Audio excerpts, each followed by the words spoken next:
following is a Galactic Digital Studios production. It's the podcast that does not mind whether you have your Christmas decorations out now or until after Thanksgiving. Hey, there is no holiday gatekeeping on this podcast. You do you, boo-boo. This is Life Talk, part of the Closing Tag Network. I am Raul Smith, Head of Development and Design over at Galactic Digital Studios. If you're in the market for video editing, graphic design, logo design, web development, or SEO services for your business, visit galacticdigitalstudios.com. That's galacticdigitalstudios.com. Galactic Digital Studios, out of this world service at down-to-earth prices. Because I had a lot of fun with the last Life Talk episode, I decided to come back again with a very specific, very important, and very special public service announcement. And it's something that we are all guilty of, even myself. We don't spend enough time just being. What does that mean exactly? What does it mean to spend enough time just being? I'll tell you, but first I want to ask all of you a very important question, and one that needs a brutally honest answer. When was the last time you just sat and just enjoyed something?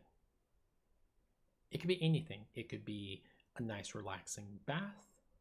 It could be sitting on a porch and either listening to the rain or listening to music. It could be a nice drive wherever you need to go. It could be a TV show that you really enjoy. It could be a number of things. But what it can't be is anything that introduces the possibility of stress and work and responsibilities and things that just compile busyness. There was a study done a few years ago, before the pandemic, that suggested that Americans as a whole do not spend enough time focusing on their mental health. This was in direct correlation with the rise in violent crimes in the United States, not just specifically focusing on mass shootings. And if you think about it for a second, there is truth to what they're suggesting here. People stressing out, and especially around this time of year with the holidays coming up, people stressing out over how they're going to be able to feed their families, much less keep up the Joneses, the amount of layoffs going on in this country. I just noticed 2 of my friends got laid off today. 2. And the number of soldiers coming back trying to reacclimate into normal life and normal society, some of whom are veterans of the Afghanistan war suffering from PTSD. It's no wonder, between all of these things, that we as individuals and as a society are suffering mentally. Couple that with really no real mental health coverage in this country from mental health or major health insurance providers. Yeah, we get great medical coverage. We can go see a doctor occasionally if we break a bone or get sick. But where do we go for feeling depressed or lonely? And more importantly, how do we pay for that visit?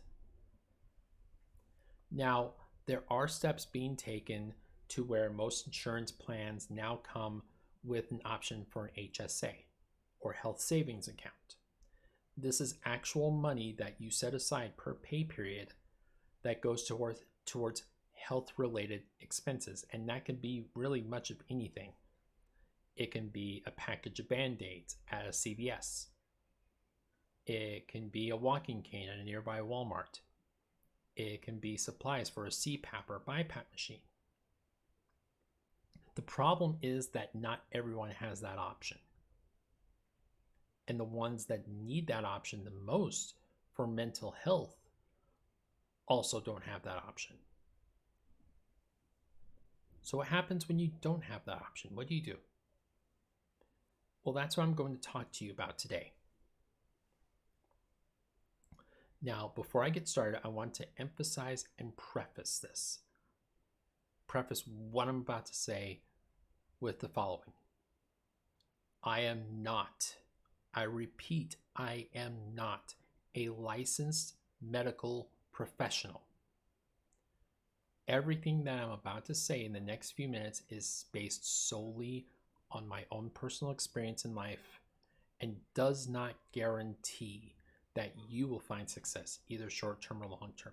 If you are suffering from clinical depression or suicidal thoughts, or you need any type of counseling, please, I am asking you nicely, go seek help. I know it's the hardest thing to do, but it's also the best and the bravest thing to do. So, there are many that are just constantly going. Busy single parents, busy professionals, people that juggle too many things at one time. They just can't seem to find the time to just be. So my advice to everybody that is listening to this, wherever you may be, whatever point in life you may be in, is just be. Go somewhere for a day. Doesn't have to be far. Hell, it could even be your backyard. And just be. Don't do anything stressful. Don't do anything related to parenting or work or business or any of that. Go do something that you know will help you take your mind off things. I'll use my own life example or life experience as an example. In early 2021, in the span of 4 months, I'd lost my father. I changed jobs twice. I'd moved, and I'd lost a 5-year relationship. Now, don't get me wrong. I was on solid ground with a stable living environment and a solid job at the time, and my relationship with my daughter and adopted son wasn't really going anywhere. At least, it wasn't going to go away, is what I should say. But it was a lot of change in the span of 100 days. So something that I did to take my mind off of just really everything, and I wasn't even able to do this for a few more months after that, was I had requested time off from work for about a week and went to go visit a friend up in Puyallup, Washington. Now, if you don't know where Puyallup is, and yes, I'm pronouncing that correctly. I was coached and educated on this when I went. It's about a couple miles outside of Tacoma. And I made the effort to just leave behind my work computers and my business computer and just focus on just being. Now, not everybody can afford a 1,000-mile road trip. I get that. And especially now. But at the time, it was exactly what I needed. It was time to reflect. It was time to have an honest and stern conversation with myself and process the grief appropriately that I was constantly setting aside. I mean, it was a lot of traumatic stuff going on at that time. I'm the type of person that if something traumatic happens or something life-changing, I spend more time being busy than I do actually processing what has happened.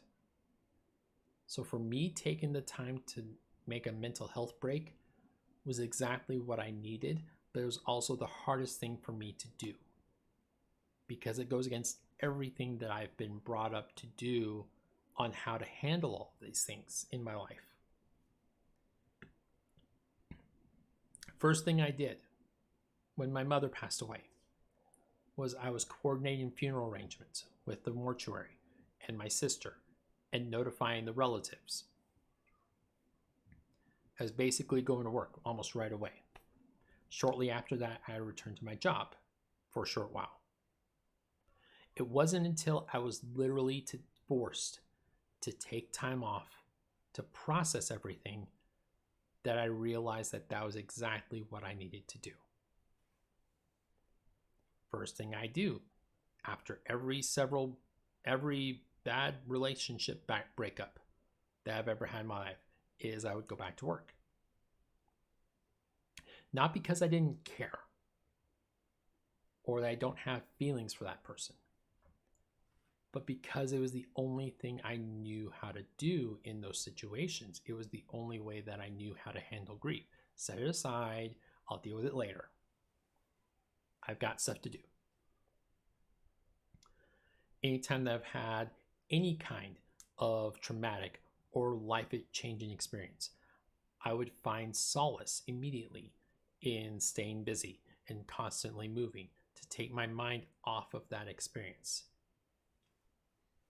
Unfortunately, I think I got that. It was something that I picked up when I was younger. Not to get too into the weeds with this, but my mother, rest her soul. I'll be brutally honest, Mom, I love you, but she did not handle the death of her older son well. My older brother on that side of the family died when I was 8 in a car accident. And the only thing I remember more than anything was that within a month, my mom was back to work, like nothing happened. But it wasn't until many years later, as we were having regular conversations about life and everything, that I realized that it took a really damaging toll on her mental health. I'm convinced that she passed away having never truly and properly processed the grief of losing her son. Now, again, I am not a licensed professional. And I'm not saying take all this advice as gospel truth. But what I am saying is that hopefully as you go through life, with all the ups and downs, everything in between, all the trials, all the tribulations, all the smiles, all the jubilations, everything that life has to offer, that you hopefully take some time to reflect and just be. Another real life example, and then I promise I'll wrap the episode up after this. Halloween this year. I made the decision to, no matter what else was going on that day, I would take the time to go visit the kids and go trick-or-treating with them. That I would not worry for a few hours about all the craziness that was going on at that time. Keep in mind, at the same time that I was driving to the house to meet up with the kids, I had received a phone call about a possible contract position. I had received an email with a tech assessment for another possible position. I had received an invitation for an interview 2 days later for a software engineer position. There was a lot going on that day. But after 5:30 that evening, none of that mattered. The only thing that mattered to me at that particular point was spending time with the kids. I'd even put my phone on silent because I didn't want anything disrupting. So then that way, anything else that was going on would just have to wait until trick-or-treating was done. And I didn't do it for myself. And my primary focus wasn't to get a mental health break. It was primarily to spend time with 2 young people that I almost never get to spend time with anymore. And in retrospect, that alone was a mental health break that I desperately needed. So as I wrap this up, my hope for all of you, as the dogs are barking in the background again, is that you take something from this Life Talk podcast, be it this episode or the previous episode, and you're able to apply something that helps you in life. Again, I want to thank you guys for listening, for downloading, for watching, for donating, for doing everything that you can to help the podcast. Your support does not go unnoticed, so thank you. I hope you all have a wonderful weekend. Go enjoy something for yourself. Don't feel guilty about being selfish when it comes to your mental health. Sometimes you need to be selfish in that regard.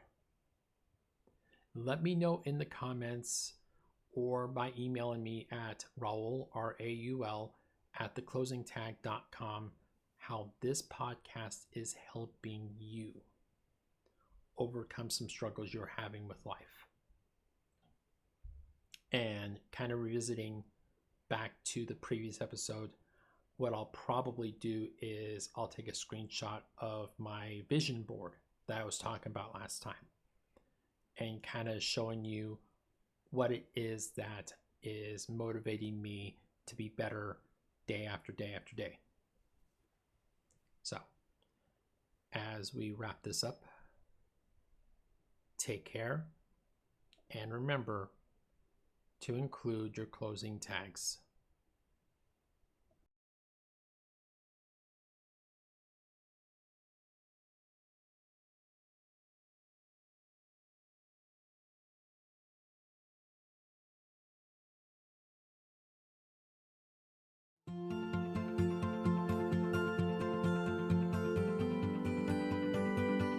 This has been a Galactic Digital Studios production.